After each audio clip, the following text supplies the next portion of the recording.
birthday. Know that you will always have me, my love, my respect, my gratitude, and most importantly, my loyalty. I will never ever turn my back on you. You have cared for me since the moment you laid eyes on me. Now that I am capable, it is time to return the favor.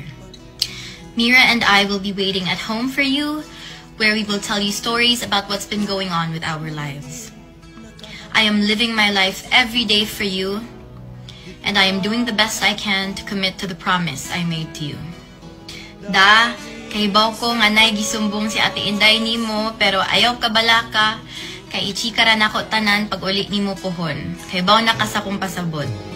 Happy birthday, kaon, tulog, ug exercise diha.